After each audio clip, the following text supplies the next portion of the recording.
The Senate Sergeant at Arms is directed to make a proclamation. All persons are commanded to keep silent under pain of penalty while the impeachment court is in session for the trial of Vice President Sara Duterte. The impeachment trial of Vice President Sara Duterte is hereby called to order. We shall be led in prayer by Senator Judge Amy Marcos.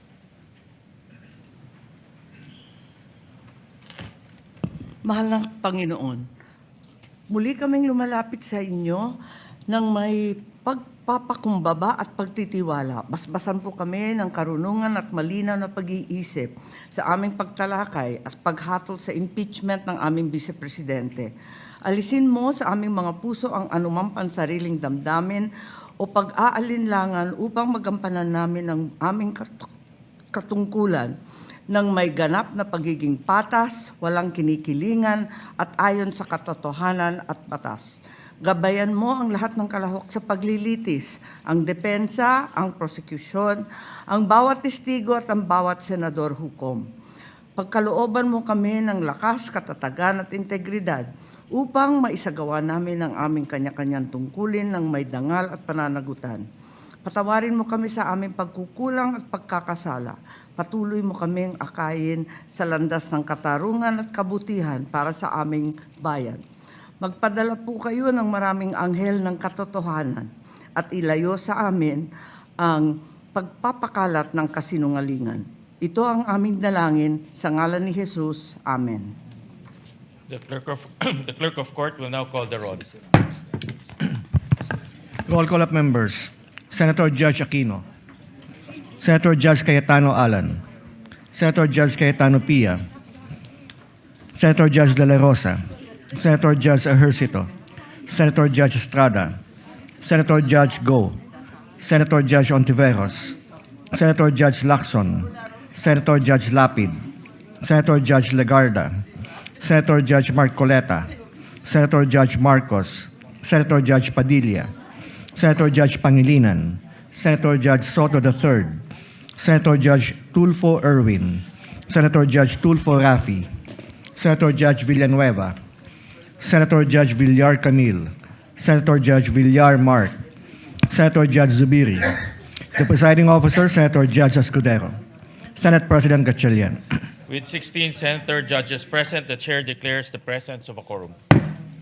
In accordance with the rules of procedure on impeachment trials, the chair now recognizes the duly elected presiding officer to preside over the proceedings of the impeachment court.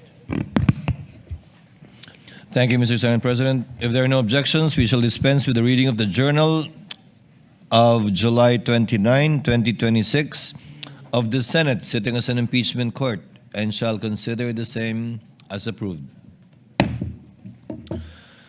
The clerk of court will please call the case before the impeachment court. Case number 004-2026 in the matter of impeachment trial of Vice President Sara Duterte. Appearances for the parties.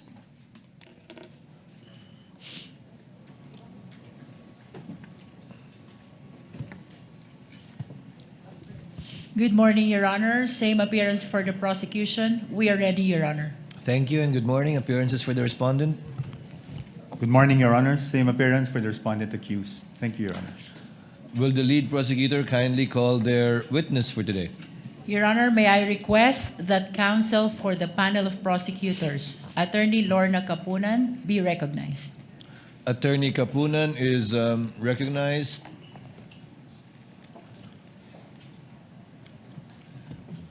Attorney Kapunan, the counsel for the panel of prosecutors, kindly call your first witness, ma'am. Good morning, Your Honors. Attorney Lorna Kapunan, counsel for the petitioners under the direct control and supervision of the House panel of prosecutors. We'd like to call on our first witness, Your Honors, Mr. Roderick C. Wamil. The clerk of court, through the Sergeant at Arms, is directed to kindly bring and situate at the witness stand the witness of the prosecution for today, Mr. Roderick Wamil.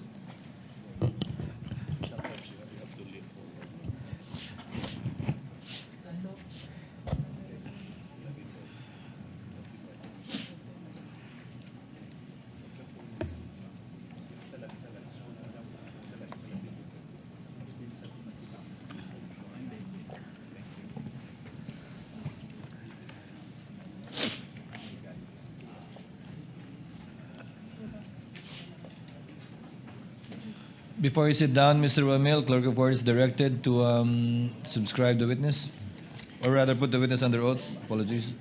Please raise your right hand. You, Roderick C. Wamil, do swear that the evidence you shall give in the case now pending between the Philippines and Vice President Sara Duterte shall be the truth, the whole truth, and nothing but the truth. So help you God. You may sit down, Mr. Ramil.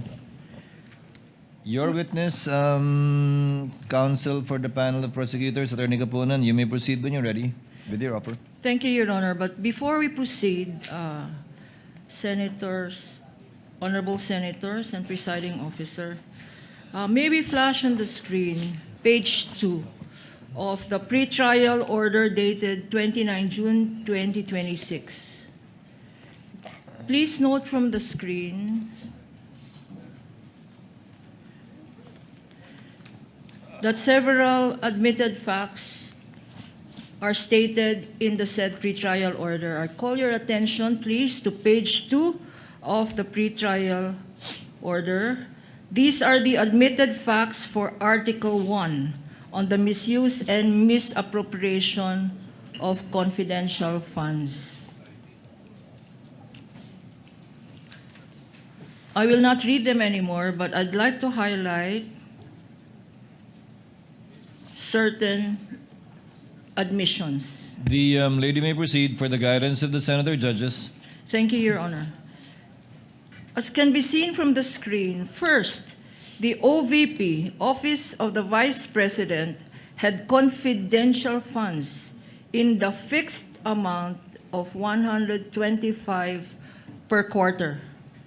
The first quarter of 2023 is February 6 to March 29, 2023.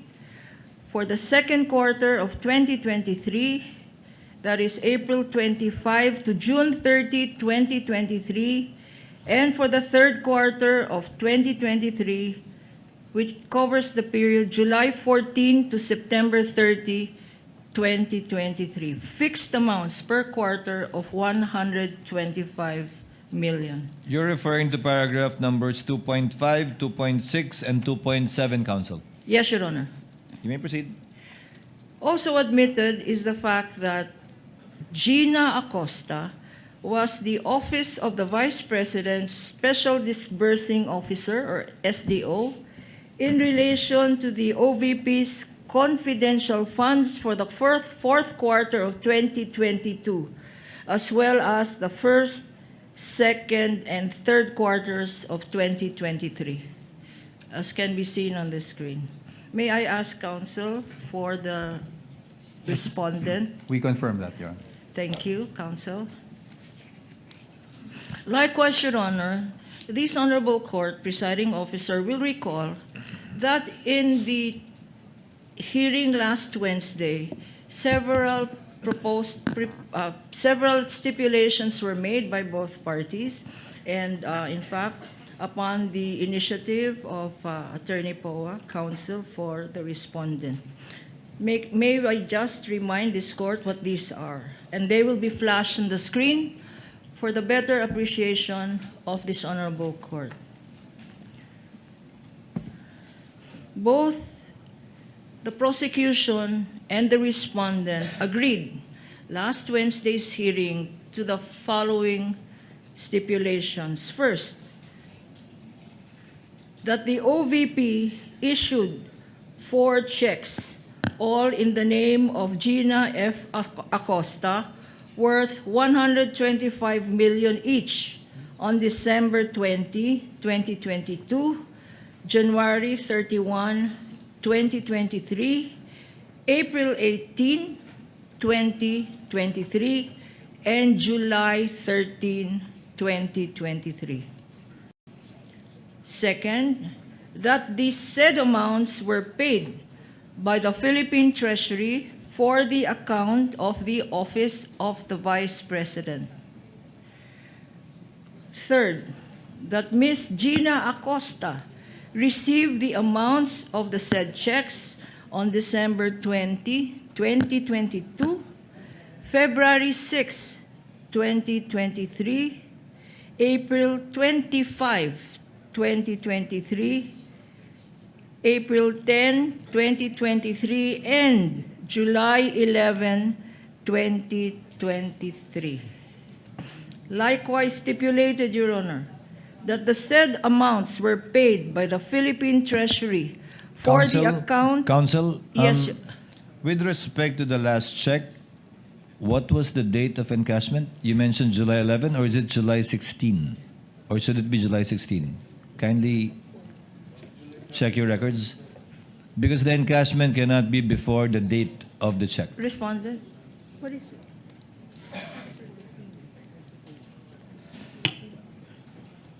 Kindly check the last check. Last 3 digits, 664.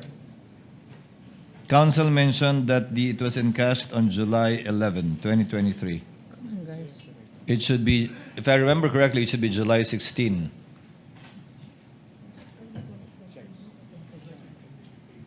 Kindly check the dorsal side of the check. Encashment. July 13, Your Honor. 13, okay.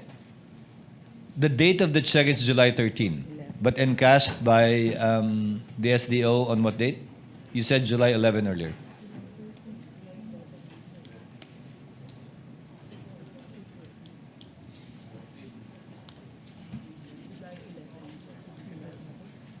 Encashment, eh.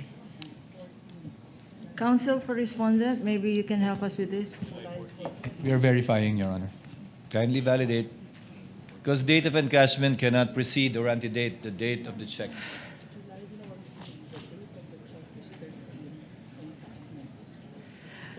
Honorable Presiding Yes, Officer, yes, the date Counsel. of the check is July 13, but the encashment was July 14 po. July 14. Okay, not July 11. I heard you mention July 11. My bad, Your Honor. You may proceed, Counsel.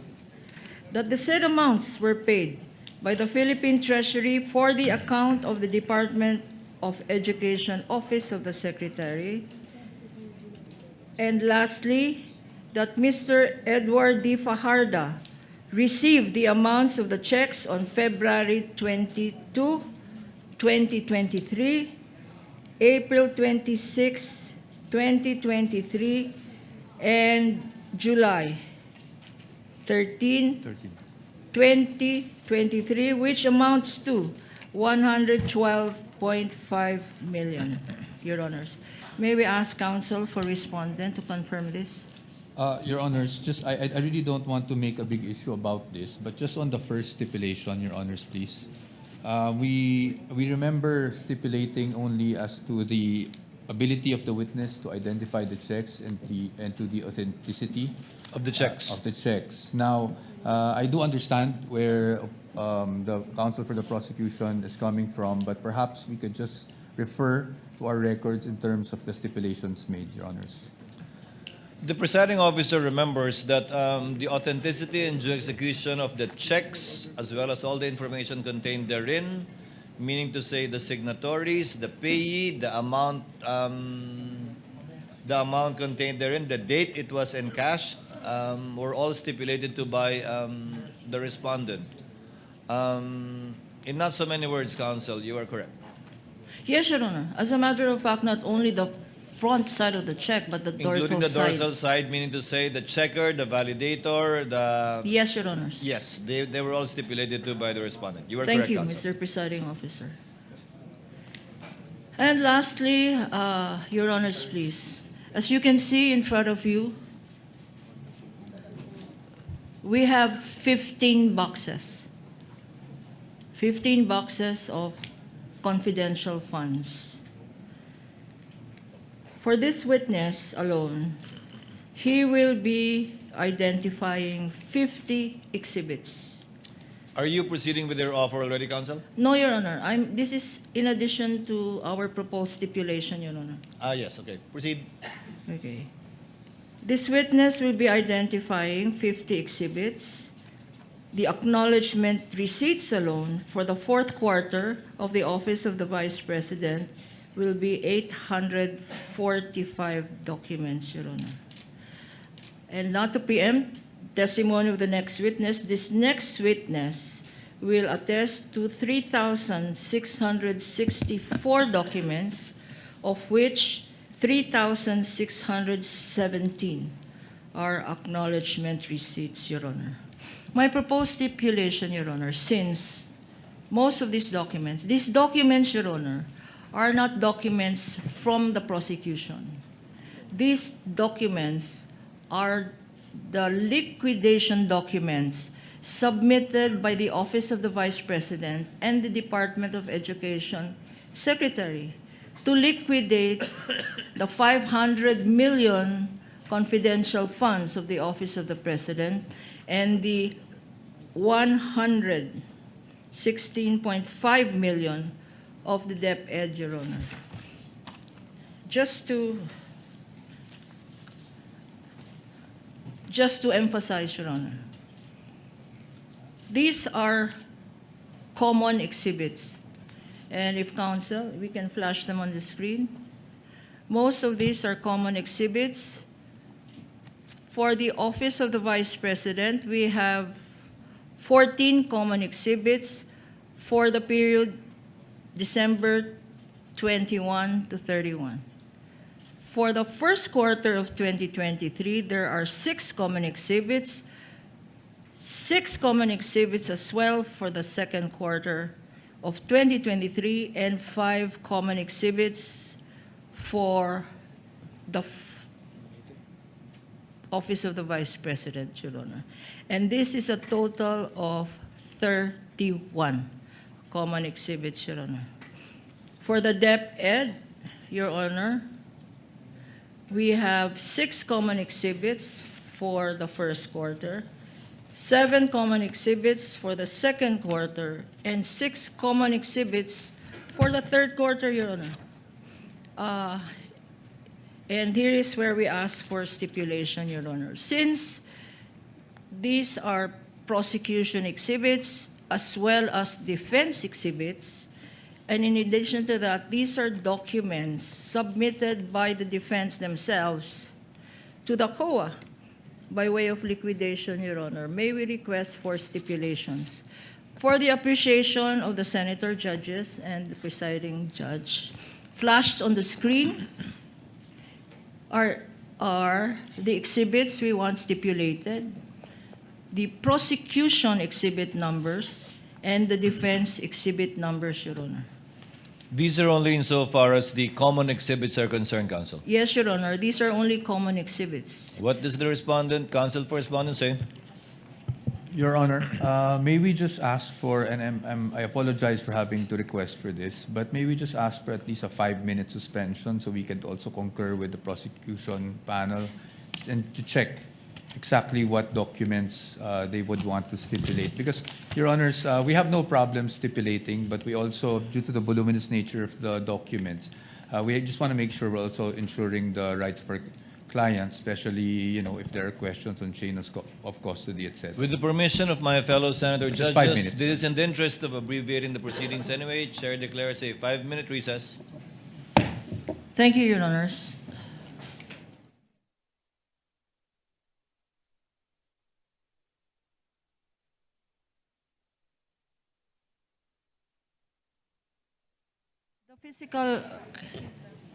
The physical exhibits are here if counsel wants to look at them. Sure. We are on recess. No need for permission to approach each other.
Hello, hello. Hello, hello.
The trial is resumed.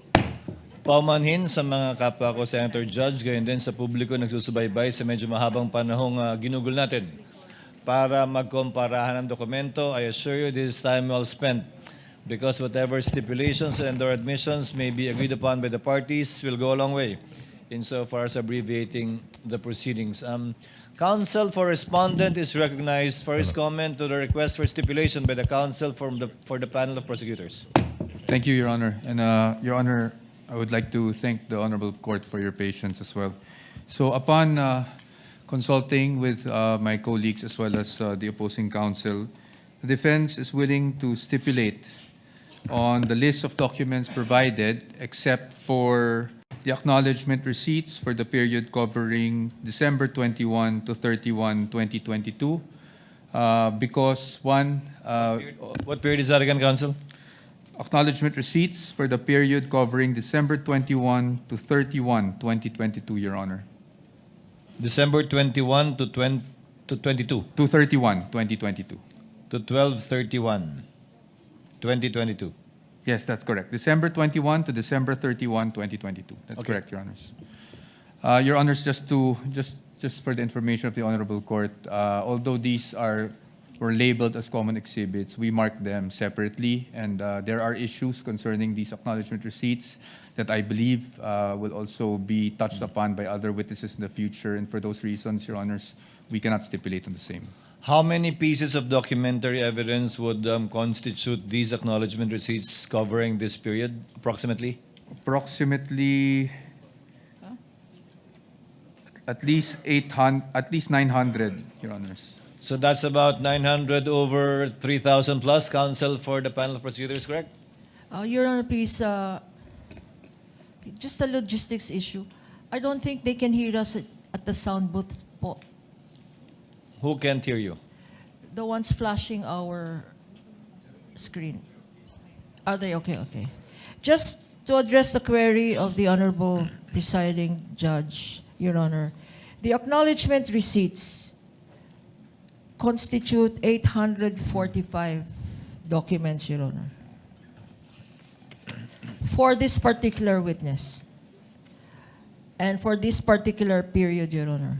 But for the next witness, Your Honor, they constitute 3,617 acknowledgement receipts. In regard to the acknowledgement receipts that the counsel for respondent refuses to stipulate on, is it with this witness or the next witness? This witness, Your Honor, 845 acknowledgement receipts for the period, 11-day period, December 21 to December 31, Your Honor. So, in other words, all of the acknowledgement receipts that this witness will testify to was not stipulated to by the counsel for the respondent. That's correct, Your Honor. With respect to the others, it is so stipulated, counsel? Yes, Your Honors. Other documents, you mean? Yes. Other documents that On the are list. commonly marked are so stipulated and admitted by the counsel for respondents? Under Article 1? The documents that are in the list of Yes. proposed stipulations, Your Honors.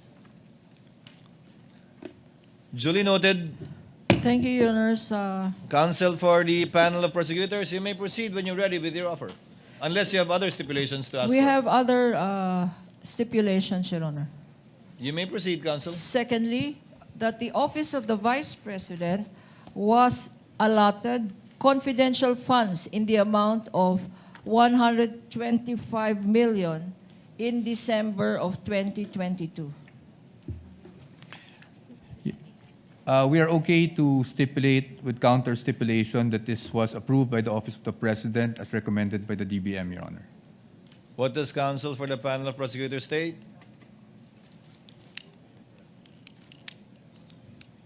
No, Your Honor. Yes. Yes, Your Honor. So yes. In deference to the President. Yes, Your Honor. So yes, the stipulation, proposed stipulation by the counsel for the panel of prosecutors, subject to the qualification of the counsel for respondent, is deemed admitted to and stipulated on.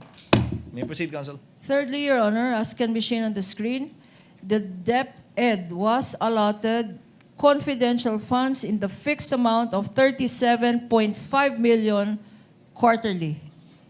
For what year? For what period? 2023, Your Honor. Counsel for the respondent? Yes, Your Honor. 34? But again, with counter stipulation that under the General Appropriations Act, Your Honor. Yes, Your Honor. So stipulated, duly noted, Senator judges are duly informed. That the fourth stipulation is that the Office of the Vice President and the DepEd withdrew their respective confidential funds quarterly allocation in full from the first to the third quarters of 2023. Counsel for the respondent, what do you say? We are willing to stipulate on that, Your Honor. So stipulated, Senator judges are likewise so informed of the stipulation by the parties in regard to this fact. The fifth, that the Office of the Vice President also received confidential funds in the amount of 125 million on December 20, 2022, which it used up in 11 days. No Counsel- stipulation, Your Honor. I'm sorry, Counsel? No stipulation on this matter. No stipulation. You may proceed with the other proposed stipulations, Counsel. That the documents submitted by the Office of the Vice President and the DepEd were all signed by the authorized signatories. Willing to stipulate, Your Honor.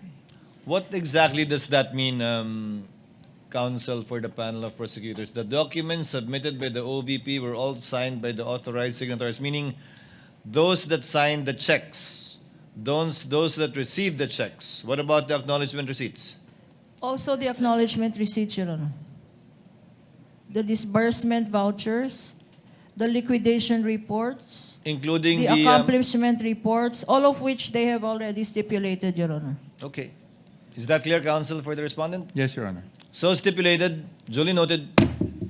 Number 7, that the signatures above the names Gina Acosta, Julieta Villa del Rey, and Rosalyn Sanchez in the Office of the Vice President documents are their signatures. We are willing to stipulate on that, Your Honor. And lastly, Your So Honor, stipulated, duly noted. that the signatures above the names Edward Fajarda, Maria Runa Catalan, Annalyn Sevilla, and Gloria Humamil Mercado in the DepEd liquidation documents are their signatures. Willing to stipulate on that as well, Your So Honor. stipulated, duly noted.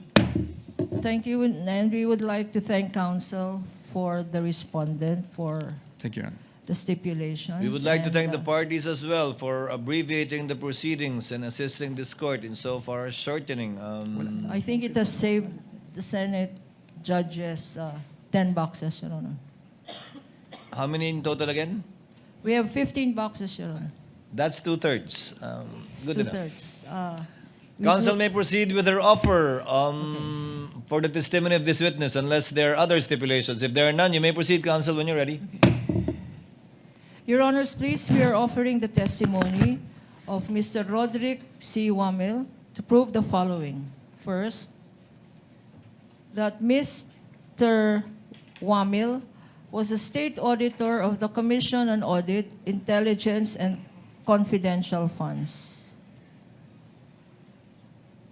Number 2, that siya po ang nag-conduct ng audit ng Office of the Vice President, liquidation of confidential expenditures for the periods covering the fourth quarter of 2022, which is December 21 to 31, 2022, and the first, second, and third quarters of 2023. Pangatlo, na si Mr. Wamil po ang nag-conduct ng audit of the Department of Education liquidation of confidential expenditures for the periods covering the first, second, and third quarters of 2023. Number 4, napansin ni Mr. Wamil na kulang-kulang ang mga dokumentong sinubmit ng Office of the Vice President at ng DepEd for their liquidation of their respective respective confidential funds for the specified period. Number 5. At dahil dito, si Mr. Wamil ay nag-issue ng audit and recommendations na tinatawag na Audit Observation Memorandum, AOM, dated September 14, 2023 and October 3, 2023, duly issued to the Office of the Vice President for the periods covering the fourth quarter of 2022 or the period December 21 to 31, 2022. Number 6, that Mr. Wamil also conducted the audit of the documents submitted by the OVP through its letters dated October 19, 2023 and November 30, 2023 in response to the aforementioned AOMs. Number 7, that in accordance with Mr. Wamil's audit and recommendations, nag-issue ng Notice of Suspension dated December 13, 2023 sa OVP. Number 8, in accordance with Mr. Wamil's audit and recommendation, an AOM dated February 1, 2024 was issued to the OVP for the periods covering the first, second quarters of 2023, and an AOM, Audit Observation Memorandum, dated August 8, 2024, was issued to the Office of the Vice President for the period covering the third quarter of 2023. Number 9, in accordance with Mr. Wamil's audit and recommendations, an Audit Observation Memorandum number -015 dated February 1, 2024 was duly issued to the DepEd for the periods covering the first and second quarter of 2023. Likewise, Your Honor, we are offering the testimony of this witness to identify and authenticate documents, and likewise, lastly, to prove such other matters as are relevant and material to the impeachment of Vice President Sara Duterte, and relevant as well to the aforementioned purposes. Comment from the council for respondents on the offer? Subject to cross, Your Honor. Subject to cross, council may proceed with her direct examination of the witness, Mr. Roderick C. Wamil, when she is ready. You may Thank proceed, you, Your ma'am. Honor. With the permission of the presiding officer, Honorable Senator Judges. Magandang umaga, Mr. Witness. Magandang umaga po. Kumusta na po kayo ngayon? I'm feeling a bit anxious lang po as of this moment. Nervyos. Anxious. Okay. Huwag kang mag-anxious. Please state your name again. Your name, your age, and occupation and other personal circumstances, Mr. Witness. I am Roderick C. Wamil, 34 years old and currently an audit team leader of the Commission on Audit, Pasay City. Before I ask you about your present occupation, give us a educational background. What is your educational background, Mr. Witness? Ako po ay nagtapos ng Bachelor of Science in Accountancy from the Central Luzon State University at ng Juris Doctor degree from the Arellano University School of Law. So you are both an auditor and a lawyer? Yes, ma'am. Okay. Ngayon, nagtrabaho ka sa COA. Yes, ma'am. How long have you been working for the Commission on Audit? I've been with the Commission on Audit for more than 11 years po. 11 years. And what position in the COA do you presently hold? I presently hold the position po of attorney of the Commission on Audit. Ano yung attorney for? It is yung description of the position po na hinahawakan ko. But currently po, I am an audit team leader po sa Commission on Audit Pasay. Okay. Before you were assigned to the Commission on Audit Pasay, what was your previous position with the COA? Before my assignment po sa Commission on Audit Pasay, I was previously assigned as a state auditor po of the Intelligence and Confidential Fund Audit Office of the COA. Itong COA ICFAO, ICFAO, Yes, ma'am. could you give us a background? Ano itong COA ICFAO? Ang COA ICFAO po ay yung office under the Office of the Chairperson in charge with the conduct of the post-audit po ng liquidation of the confidential fund and intelligence fund of the various government agencies, which include the national government agencies, the government-owned or controlled corporations, and the local government units po. Na-mention mo ang intelligence at confidential funds. For our understanding, para maintindihan namin ngayon, ano ang intelligence funds at ano ang confidential funds? Ang intelligence funds po under the Joint Circular 2015-01 ay yung lump sum appropriation po na provided in the budget of the agency concerned with respect to their intelligence operations. While Ano naman ang confidential funds? ang confidential fund po based on the Joint Circular 2015-01 ay yung lump sum appropriation po ng concerned agency para sa kanilang confidential expenses. At you earlier said, sinabi mo kanina na ang office ng ICFAO ang nag-audit ng national government agencies. Anong ibig sabihin ng nagko-conduct ng audit? Anong klaseng audit ang ginagawa ng COA ICFAO? Ang audit po na ginagawa ng COA ICFAO ay compliance post-audit po. What do you mean by compliance post-audit? When we say compliance post-audit po, we evaluate a certain subject matter which is covered by the audit with respect to a certain criteria po which is usually po yung applicable laws, rules, and regulations. And in case of the confidential and intelligence fund, ini-evaluate po namin yung liquidation ng confidential and intelligence fund based dun sa criteria na presented ng Joint Circular 2015-01. At pag sinabi naman pong post-audit, ginagawa po namin yung audit after the fact of the disbursement. So, ini-evaluate po namin kung yung disbursements ay properly supported with complete documents as required by the applicable rules and regulations, and if yung disbursements po ay hindi illegal, hindi irregular, or hindi improper. At sa pag-conduct na sinabi mong post-audit, ano ang basihan ng ginagamit natin? Ang ginagamit po namin sa ICFAO ay yung Joint Circular 2015-01. Can you tell us ano itong Joint Circular 2015-01?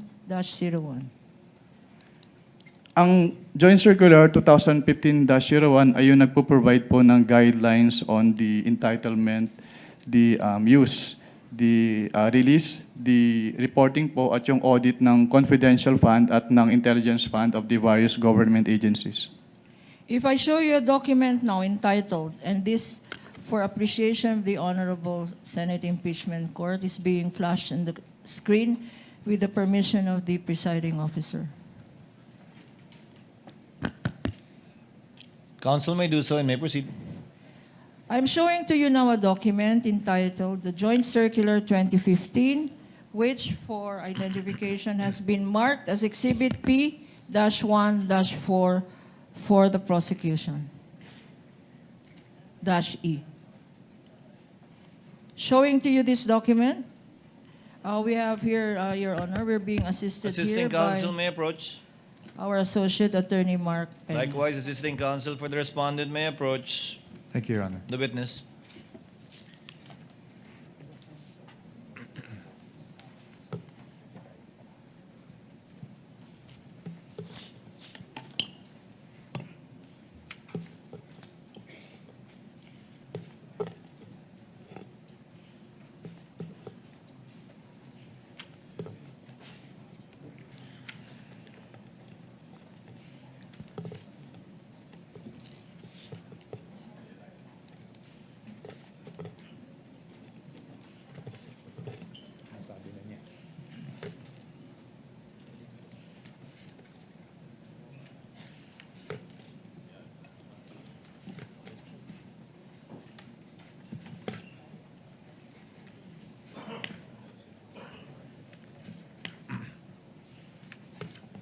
While we're waiting, Counsel, Attorney Kapunan, would you like to identify this document as previously marked so that we can have it on the record and for the reference? Your Honor, of please, the- Mr. Witness, what relation does this joint circular have to the joint circular that you mentioned na basihan ng inyong audit, post-audit? Ito po yung same joint circular po na basehan po ng aming audit sa ICFAO. Okay. Bakit tinatawag ito na joint circular? Tinatawag po itong joint circular dahil ito po ay resulta ng joint efforts ng Commission on Audit, ng Department of Interior and Local Government, ng Department of the Budget and Management, ng Department of the National Defense at ng Governance Commission for GOCCs. So ito ay 5 government agencies, tama?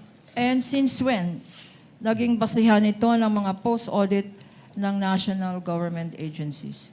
Naging basehan po ito ng audit ng ICFAO sa confidential and intelligence funds ng various government agencies noong January 8, 2015 rather, nung na-approve po ito. Mr. Witness, ikaw ay familiar sa joint circular na to? Yes, ma'am. Okay. If I show you Section 4.8, being flashed on the screen, Your Honors, with the permission of the presiding justice. Sa Section 4.8 na nakikita natin sa screen, what kind of confidential expenses can be incurred using confidential funds? Under item 4.8 po of the Joint Circular 2015-01, the confidential fund shall be used only for the following confidential expenses. Una po, yung purchase of information necessary for the formulation and implementation Ano pa? of... Dahan-dahan natin. Unang-una, 4.8. Anong una? Ang una po ay yung purchase of information necessary for the formulation and implementation of program, activities, and projects relevant to the national security and peace and order. Being flashed on the screen, Your Honor, is the pertinent provision cited. Pangalawa, ano pa ang examples ng confidential funds or kung ano ang pwedeng paggamitan ng confidential funds? Pangalawa po ay yung rental of transport vehicle related to confidential activities. Also being flashed on the screen for easy reference. Pangatlo, ano pa? Pangatlo po, yung rentals and the incidental expenses related to the maintenance of safe houses. What else, Mr. Witness? Pang-apat po, yung purchase or rental of supplies, materials, and equipment for confidential operations that cannot be done through regular procedures without compromising the information gathering activity concerned. What else, Mr. Witness? Ano pa? Panglima po, yung payment of rewards to informers who must not be employees of the concerned government agency, subject to 3 conditions. First is yung approval by the head of the agency. Second, it must be supported with documents evidencing the success of the information gathering and or surveillance activities on account of the information given by the informer. Pangatlo, it must be directly related to the conduct of the specific confidential activities of authorized agencies. For purposes of the records, Your Honor, the witness cited 4.8.1 up to 4.8.7 of the Joint Circular 2015. Hanggang 4.8.5 pa lang po. Okay. Sorry. What else, Mr. Witness? Pang-anim po is to uncover or prevent illegal activities that pose a clear and present danger to the agency personnel or property or other facilities and resources under the agency protection done in coordination with the appropriate law enforcement agencies. And last po, yung others that may be authorized by the GAA or other special laws. Okay. 4.8.1 up to 4.8.7. Ang refer po ng ating witness of Section 4.8 of the Joint Circular. Base rin sa Joint Circular na to, ano naman kung merong mga pwede, ano naman ang mga hindi pwede, yung mga bawal na confidential, alleged confidential expenses? Under 4.11 po, may specific expenses po na enumerate na hindi pwedeng paggamitan ng confidential fund. Una po yung salaries, wages, overtime, additional compensation, allowance or other fringe benefits of officials and employees who are employed by the government in whatever capacity or elected officials except when authorized by law. Pangalawa, yung representation, consultative fees or entertainment expenses. At pangatlo, yung construction or acquisition of buildings or housing structures. For the record, Your Honor, reference is made to 4.11.1 up to .2 and as well as .3. Mr. Witness, sa pag-interpret, when you interpret these regulations and this joint circular and sections that you mentioned,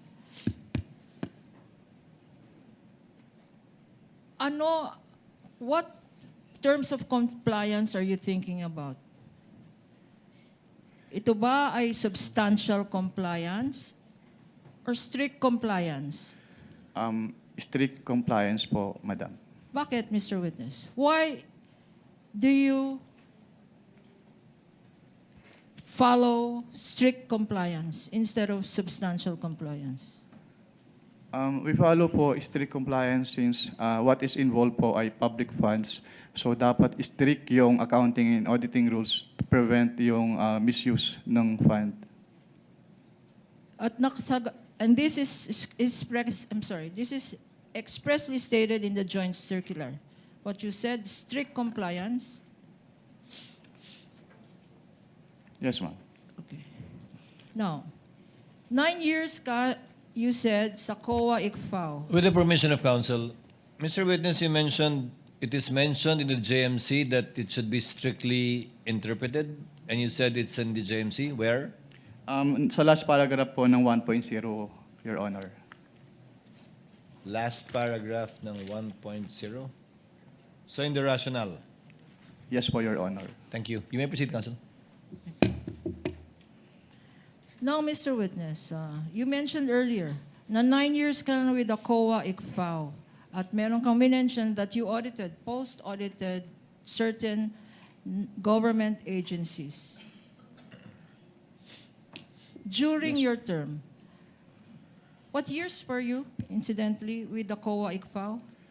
I was with the COA ICFAO po from September 2014 until February of 2024.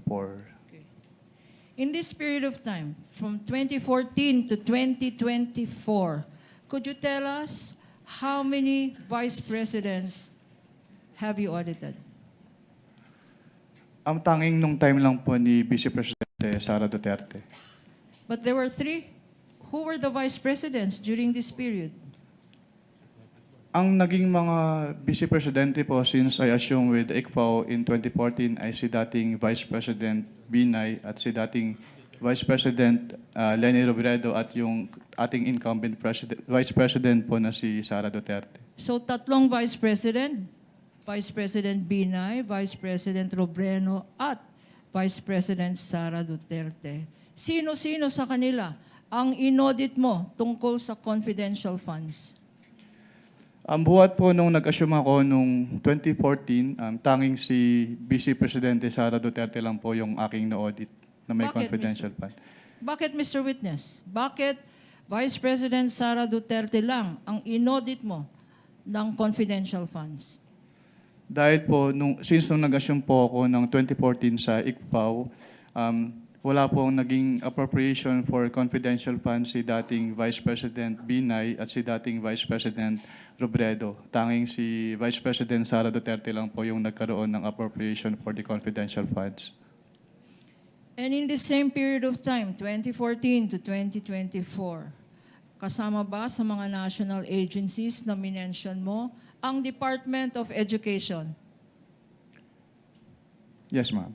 And during this period, 2014 to 2024, sino-sino ang mga secretaries ng Department of Education? Sa pagkakaalala ko po, ang mga naging DepEd secretaries po ay dating Secretary Luistro, dating Secretary Briones at ang ating Vice Presidente in her concurrent capacity as the DepEd Secretary during that time po. At sino sa tatlong ito, sino-sino sa mga secretary ng DepEd ang inaudit mo for confidential funds? Tanging si Vice Presidente Sara Duterte lang po as the DepEd Secretary. Bakit, Mr. Witness? Dahil siya lang po yung naging DepEd Secretary na nagkaroon ng confidential funds ang DepEd. And could you tell us how much was the confidential funds of the Vice President that you said you audited? May I clarify po kung anong office po yung tinutukoy niyo? Office of the Vice President.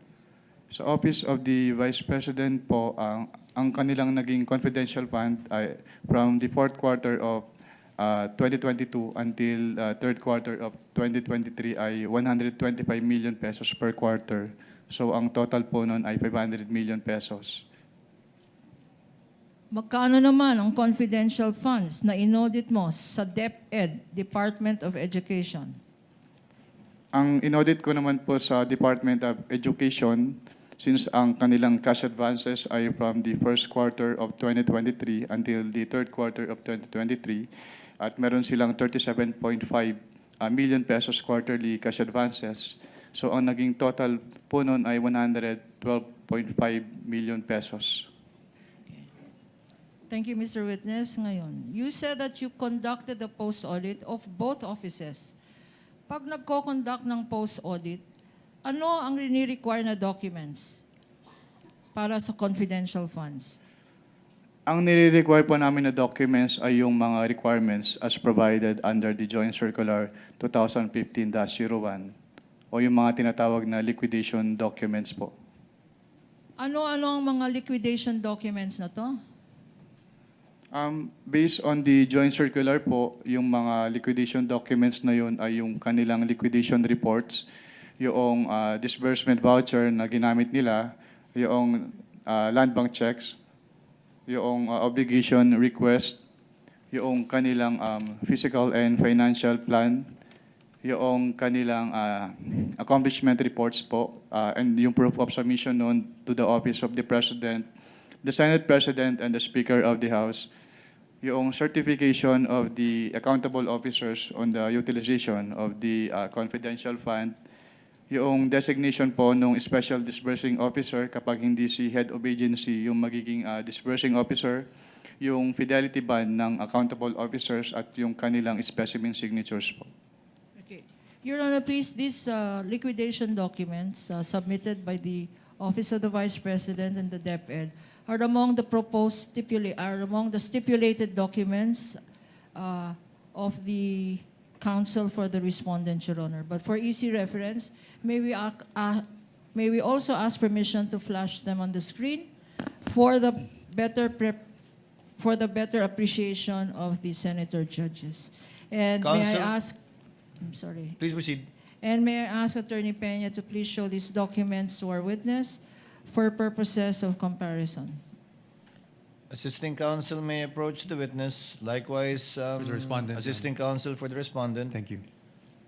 If they so wish, this is for the information of the senator judges, given that the documents stipulated earlier were merely enumerated so that the senator judges may be appraised of the documents that have already been admitted to and stipulated to by both parties. Counsel may proceed.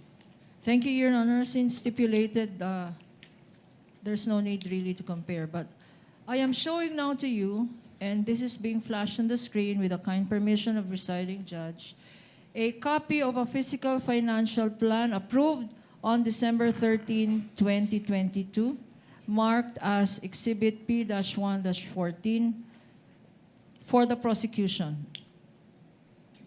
And likewise, for the record, on the part of the defense, marked as D-1-23-OVP. That's Yes, correct, sir. Your Honor. Yes, Your Honor. Will the witness please respond? Okay. Sa bottom portion, can we look? Sa bottom portion,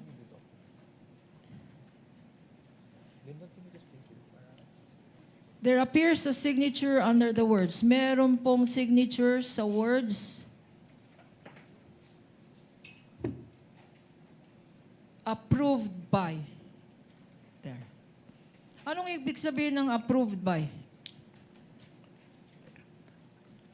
Ang ibig sabihin po ng approve by ay inapprove po noong nakapirma yung contents ng physical and financial plan po based on that document.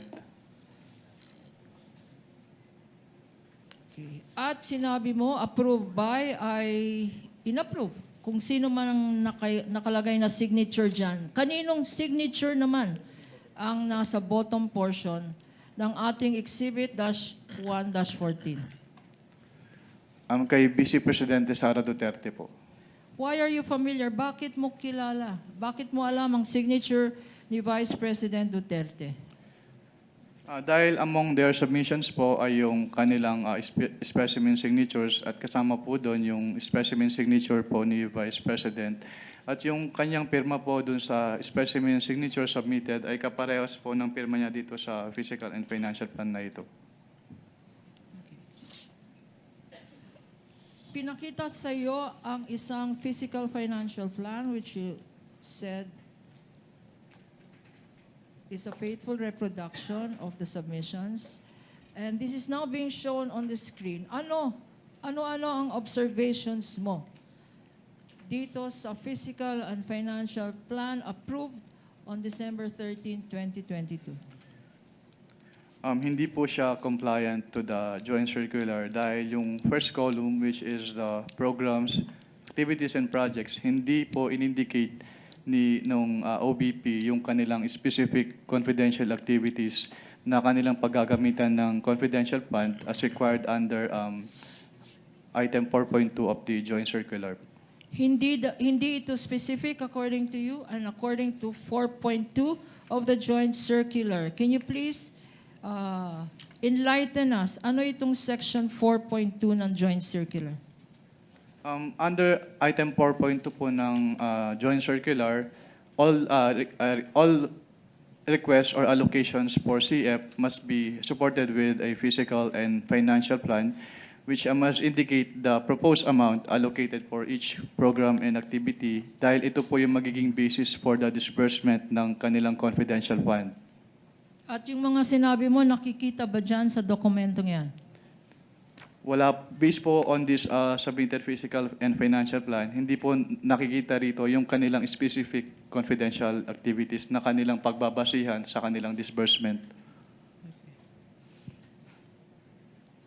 Apart from this, yung nakita mo sa column 1, ano pang ibang observations ang masasabi mo dito sa dokumentong ito? Since yung columns for the expected outcome as well as yung column for the physical target mas match po yung specific confidential activities. So hindi rin po nakamatch or hindi rin compliant yung columns po as mentioned. At bakit? Why do you say na hindi compliant na rin to sa joint circular?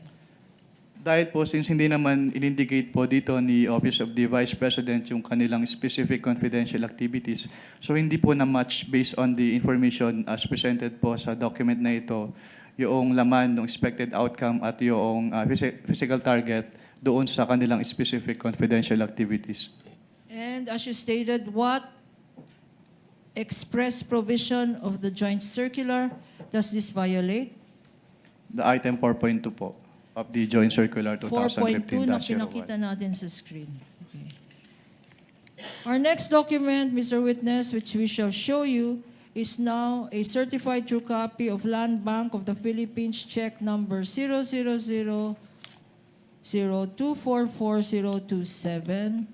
dated December 20, 2022, Exhibit P-1-11-A, common exhibit of the defense as well. Likewise being flashed on the screen, Your Honor.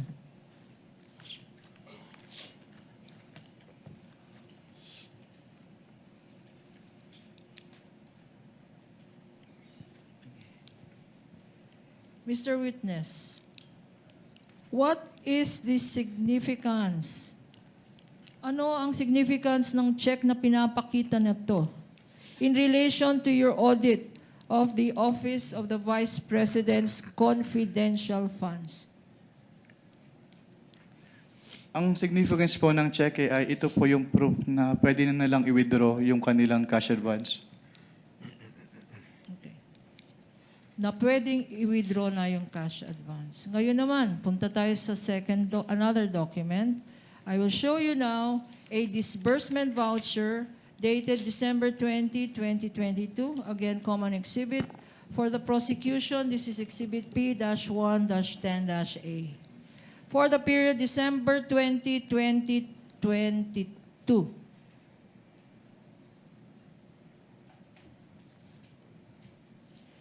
In the middle of this document,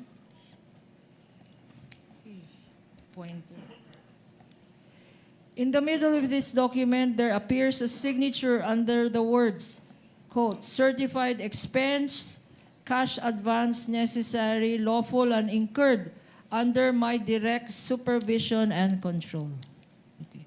Anong ibig sabihin itong certified expense under my direct supervision?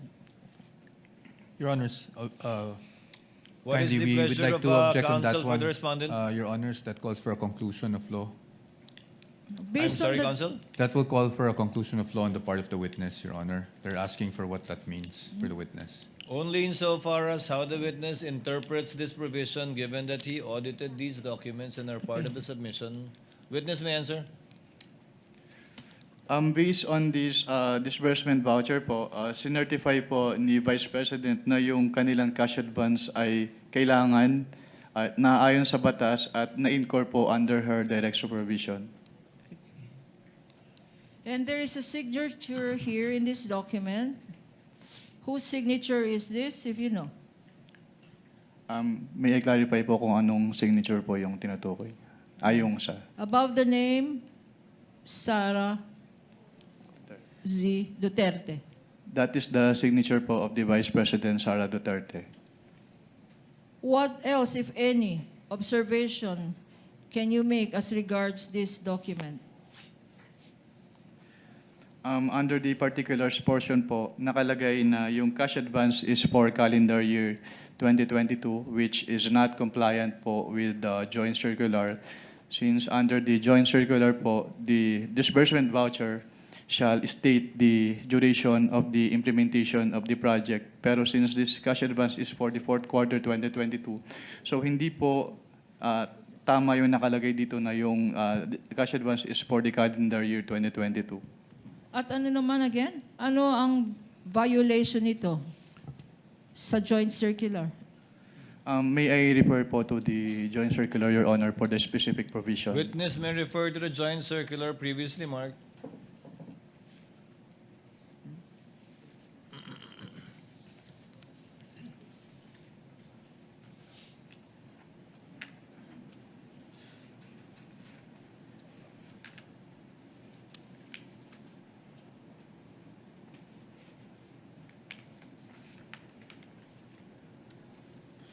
The specific provision po is the second sentence po ng item 6.1.5 of the joint circular 2015-01. Being flashed on the screen, Your Honor, presiding officer, with your kind permission. You may do so, counsel.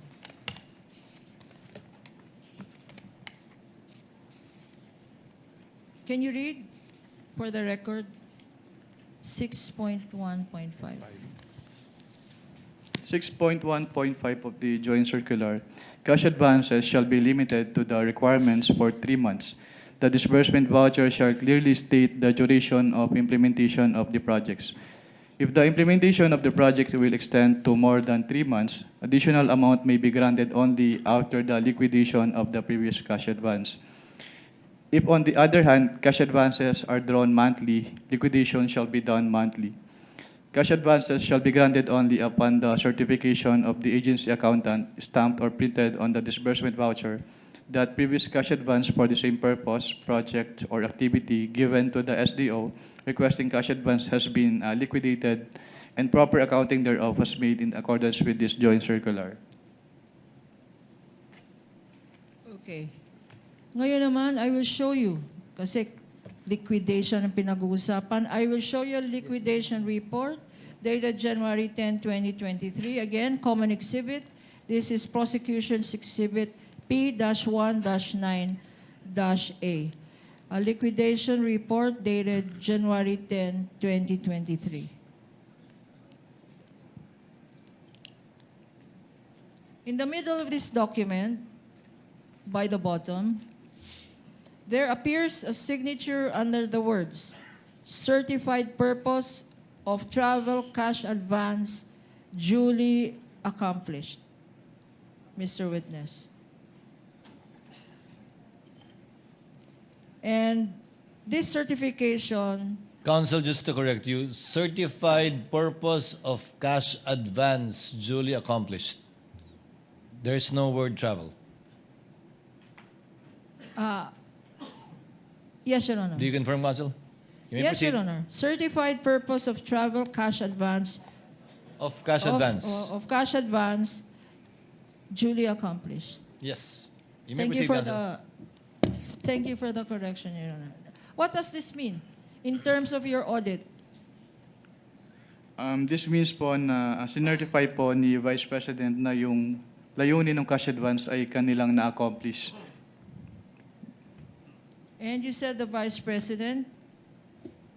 Whose signature is that? That is the signature po of the Vice President Sara Duterte. What is the significance of her signature to this document, if any? Ang significance po ng kanyang pirma dito ay kanya nga pong sinertify na yung purpose po ng kanilang cash advance from the confidential fund ay na-accomplish po ng agency.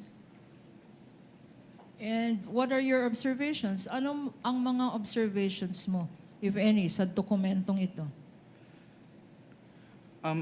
Actually, it is one of the proforma annexes po nung Joint Circular 2015-01. Siguro ang napansin ko lang dito ay yung period covered na December 21 to 31, 2022 since the cash advance was supposedly for the fourth quarter of the 2022 of the OBP. Pero other than that naman po, this document is compliant naman po with the requirement of the Joint Circular 2015-01. Again, para maintindihan namin, sabi mo, ang na-observe mo, yung period. Yung period, Mr. Witness. Anong period covered dito? Based on this liquidation report po, ang period covered ay December 21 to 31, 2022. What is the significance? Bakit mo napansin itong period na to? Napansin ko lang naman po yun kasi yung kanilang cash advance based on the physical and financial plan po supposedly is for the whole fourth quarter of 2022. Pero based on this document po, na-disburse lang siya from December 21 to 31, 2022 or around 11 days. Okay. Sinabi mo, whole quarter of 2022.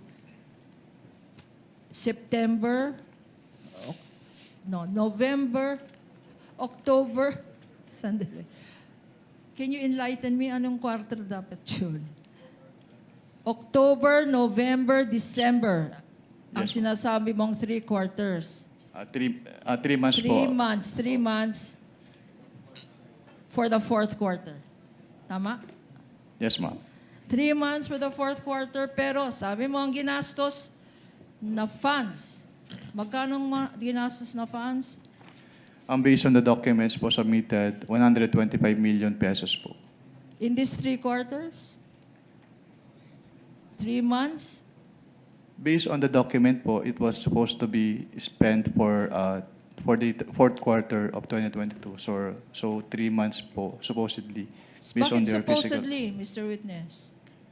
Dahil yun po yung supposed coverage ng kanilang cash advance for their confidential activities. At sinabi mo kanina, 11 days ito ginastos. Tama? Based on the document, yes, ma'am. Okay. Now, I'm showing to you now another document which is an accomplishment report previously marked as Prosecution's Exhibit P-117-A-I. Again, stipulated document, common document with the defense. What relation does this have? No. Um, We request permission to have it flashed on the screen as well. You may do so, counsel. Clerk of court is so directed. Can you repeat the question po, ma'am? No. Look at the screen and look at your document.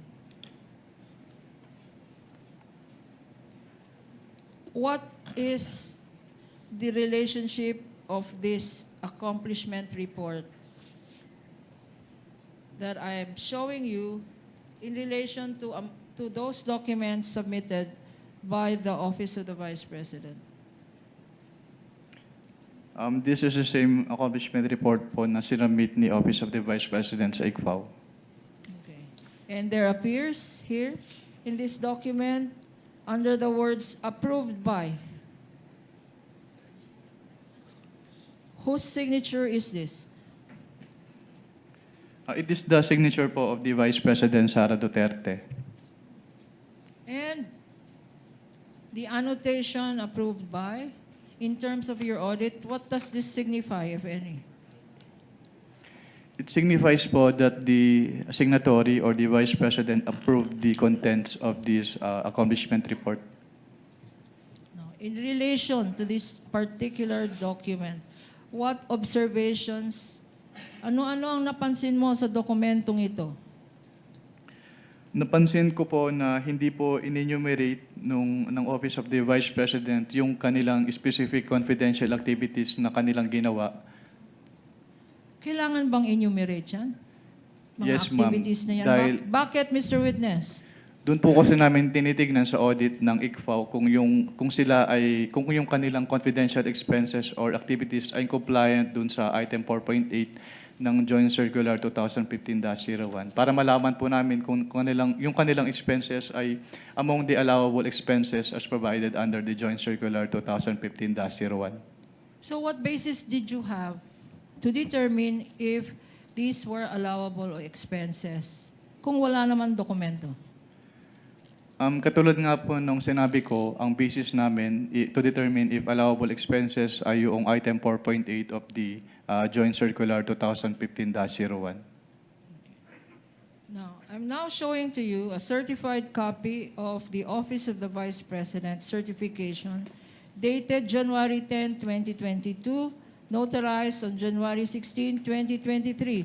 Prosecution's Exhibit P-1.6-A, likewise a common exhibit with the defense previously stipulated, being flashed on the screen with the kind permission of this court.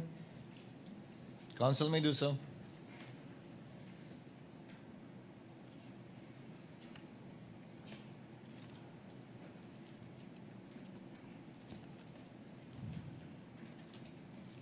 Dito sa baba, may pirma sa ilalim ng mga salitang attested. Kaninong signature itong nakikita natin dito? Ito po ay signature ni Vice Presidente Sara Duterte. At anong ibig sabihin under your circular ng attested? Ang ibig sabihin po ng attested ay kanyang kino-confirm at bine-verify na yung contents ng certification na ito ay totoo. What other observations? Ano pa ang mga na-observe mo sa dokumentong ito? Ang napansin ko po dito yung date of execution ng certification, January 10, 2022. Ano pa? January 10, 2022. Why is this significant? Because it is supposedly the date of the execution ng certification, pero yung kanilang cash advance ay for the fourth quarter of 2022. Yung cash advance nila ay para sa anong period? For the fourth quarter po of 2022. Pero ang certification ay January 10, 2022.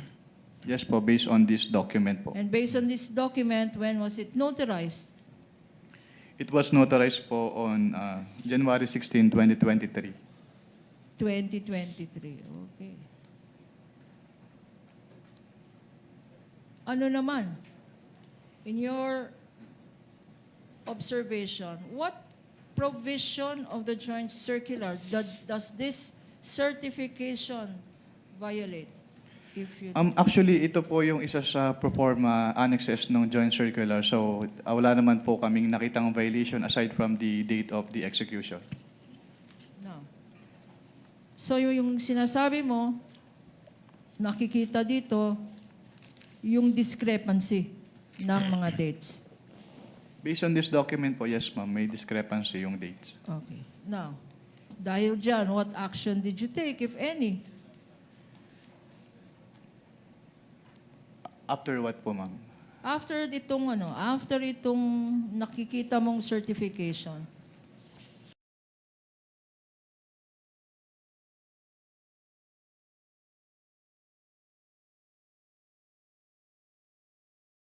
Pero dito po, wala po kaming naging particular finding dito. Sinasabi ko nga po, it is one of the annexes po under the Joint Circular 2015-01 and they submitted naman po yung certification as required. Okay.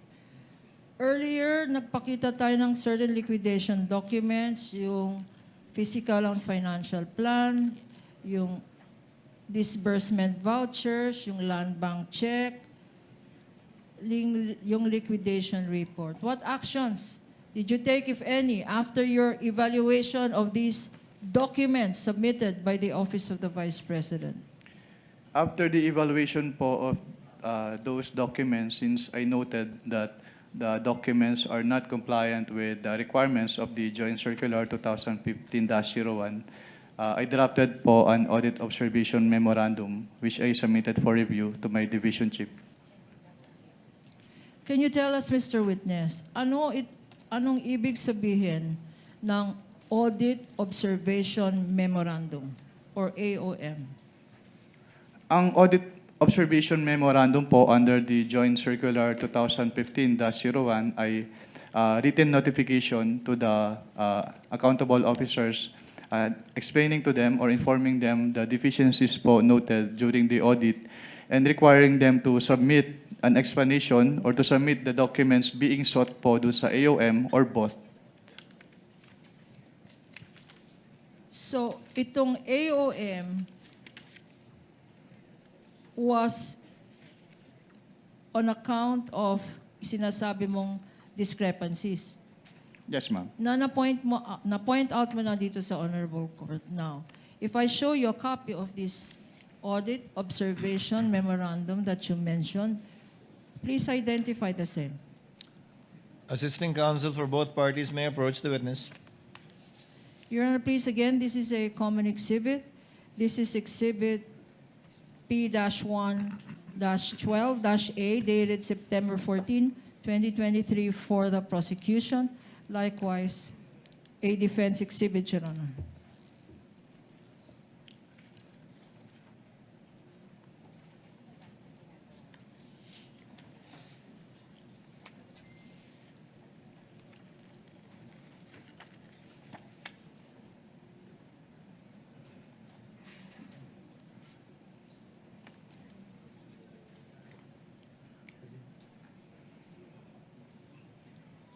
For the record, the witness is examining an audit observation memorandum dated September 14, 2023, covering the period December 21 to 31, 2022, or an 11-day period.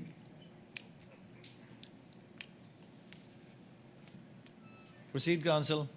Can you tell us, Mr. Witness, what were your findings, if any, in relation to the audit of the Office of the Vice President's fourth quarter confidential funds liquidation?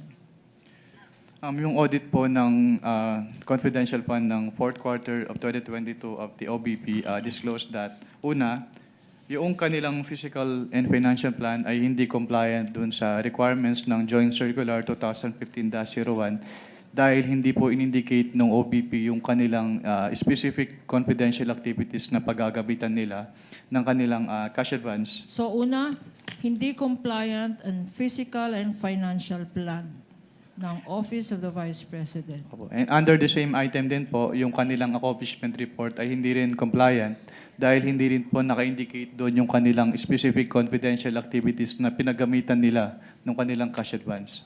Your Honor, for easy reference, we are flashing these particular portions of the document being referred to by the witness. Ano pa, Mr. Witness? Pangalawa po, hindi po sinubmit ng Office of the Vice President yung kanilang documentary evidence of payments as required under Item 4.12 of the Joint Circular 2015-01. Can you remind us, ano-ano itong mga dokumento na dapat sinubmit ng Office of the Vice President to liquidate for confidential funds? Under the Joint Circular 2015-01, yung documents po na dapat isubmit ng agencies concerned po ay una yung kanilang liquidation report as proof of the liquidation. Pangalawa ay yung kanilang mga documents na ginamit nila sa grant ng cash advance which include disbursement voucher, yung cheque, yung obligation request, yung physical and financial plan, at yung kasama din po yung accomplishment report ng agency, quarterly accomplishment report at yung proof of submission to the Office of the President, the Senate President, and the Speaker of the House, yung certification po ng accountable officer on the utilization of the confidential fund, yung designation ng special disbursing officer in case the head of the agency ay hindi po yung SDO, yung specimen signatures po noong signatories ng documents, yung fidelity bond po, yung certification from the agency accountant na walang unliquidated cash advances, yung SDO. At yun po. At sinabi mo earlier na Pati rin itong... po pala yung documentary evidence of payments. So these are the documentary evidence required. Sinabi mo earlier in your testimony that there were discrepancies and insufficiencies in this document submitted. Yes, ma'am. Ano pa ang observation mo, Mr. Witness? Yung pangatlo po, yung disbursement voucher po ay, yung approval portion ng disbursement voucher ay, actually, yung katulad nga po nung nasabi ko kanina, yung disbursement voucher, ang nakalagay na period covered ay calendar year 2022, which is inconsistent with the physical and financial plan dahil ang naka-indicate po doon sa physical and financial plan, yung cash advance ay for the fourth quarter of 2022. Okay. Ano pa? Meron pa ba? Yun lang po, ma'am. Merong mga sanyamit rin sa iyong mga acknowledgement receipts. Mr. Witness? Pwedeng paulit po ng tanong. Wala pa. Sa quarter na to, wala pa. Okay. Ngayon, in the last page of this document, there appears a signature on top of the name Nilda Plaras. Who is this Nilda Plaras, if you know? Si Assistant Commissioner Nilda Plaras po yung head of the ICFO during this time po. And how do you know that this is her signature? I saw her sign other documents and her signature on those documents is the same po with her signature in this AOM. Pagkatapos na issue ng COA ICFAO ng office mo, itong Audit Observation Memorandum, what happened next, if any? After po ma-issue, tama po ba yung tanong? Ma-issue? Yes, pagkatapos na issue ng... After ma-issue, actually, after ma-issue po ba yung tanong niyo, ma'am? Issue, I'm Ma-issue. sorry. After ma-issue po yung AOM, inattempt po namin sa ICFAO, inattempt ng ICFAO na iserve yung AOM dun sa office address ni Office of the Vice President. Pero Na-serve ba ito sa Office of the Vice President? hindi po, dahil hindi po siya tinanggap, dahil ang sabi po sa ICFAO ay wala pong authorized person to receive the AOM. When was this attempt at service of this AOM? It was around the second week of September of 2023 po. So what happened next? Nung hindi ka kayo successful mag-serve ng AOM, what did you do? Actually, on the afternoon of the same day po na nag-attempt si ICFAO na mag-serve ng AOM, nag-submit po si Office of the Vice President ng revised accomplishment report sa ICFAO. So on the same day, hindi nyo na-serve but nag-submit ng revised accomplishment report ang Office of the Vice President. If shown to you a copy of this accomplishment report, Prosecution's Exhibit P-1-17-A. Assisting counsels may approach of both parties. Also stipulated by the defense. A common document.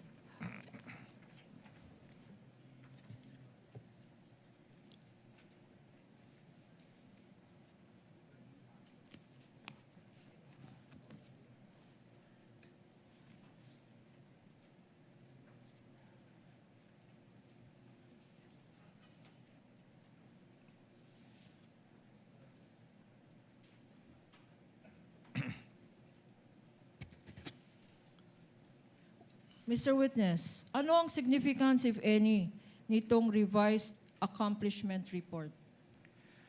Ang significance po nito, dito po naka-indicate yung specific confidential activities po na pinagamitan ng cash advance ng OBP. So, as compared po doon sa kanilang initial accomplishment report na sinubmit, wala po doon naka-indicate na specific confidential activities. Can you tell us ano ang observation mo dito sa mga linista ni Vice President sa kanyang alleged activities to justify her confidential expenditures? Based on this document po, some of the line items as presented po na confidential expenses ay hindi among the allowable expenses under item 4.8 of the joint circular. At yung items po na yun, Ano-ano ang mga items na yon? yung letter E po, yung provision of medical and food aid for 40 million pesos at yung payment of incentives or traveling relative to confidential operations na 10 million pesos. Isa-isahin natin. Ano? Sinabi mo na ang hindi pwede dyan yung Letter E and letter F po. letter D, E, letter E po. E. E and letter F. What item is this and how much? Yung letter E po, yung provision of medical and food aid na 40 million pesos at yung letter F, payment of incentives or traveling relative to the confidential operations na 10 million pesos. Bakit hindi allowed ang medical expense for 40 million? Dahil yung hindi po siya kasama dun sa enumeration ng item 4.8 at yung enumeration po na yon ay exclusive. Yun lang po yung Exclusive. allowable confidential expenses based on the Joint Circular 2015-01. What do you mean when you say the enumeration in the circular is exclusive? Anong ibig sabihin ng exclusive? Kapag sinabi pong exclusive, ay doon lang pwedeng gamitin. So other than those enumerated po, ay hindi na po siya allowed as confidential expenses. So 40 million na gamot, hindi allowed. Ano pa nakita mo dyan? Yung item B po, yung payment of reward. Kasi aside from this accomplishment report, hindi po sila nag-submit noong any document evidencing the success of the information gathering or surveillance activities on account of the information given by the informer as required po under item 4.8.5 of the Joint Circular 2015-01. So sa particular item na yan, yung payment of rewards, you are saying, our understanding is, hindi sapat na magsabi lang ng pangalan, kailangan under the circular again?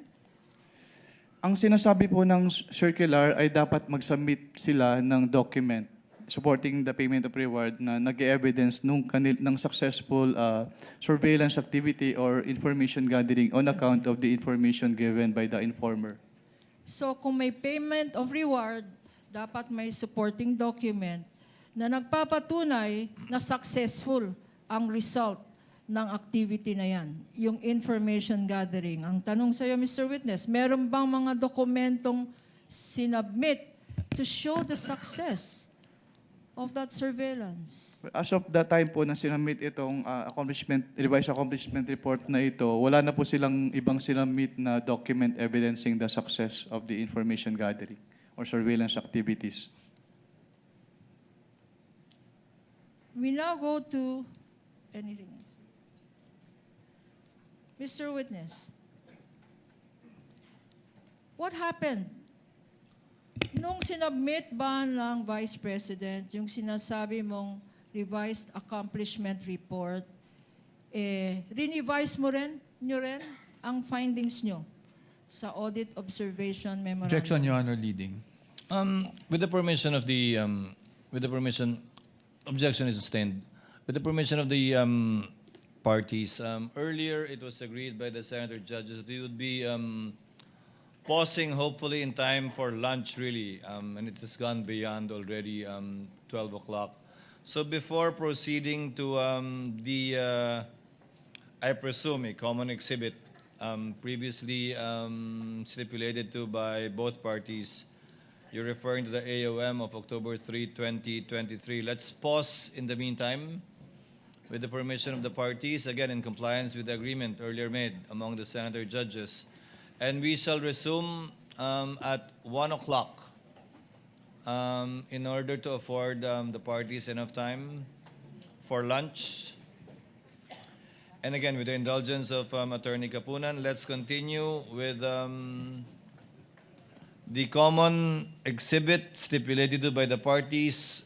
Particularly, I'm referring to AOM dated October 3, 2023. And before we go to the unstipulated portion of the acknowledgement receipts, which might take some time. Again, with the permission of the parties, Attorney Kapunan, Attorney Poa, we are on recess and shall resume at 1 p.m. Thank you, Thank you, Your Your Honor.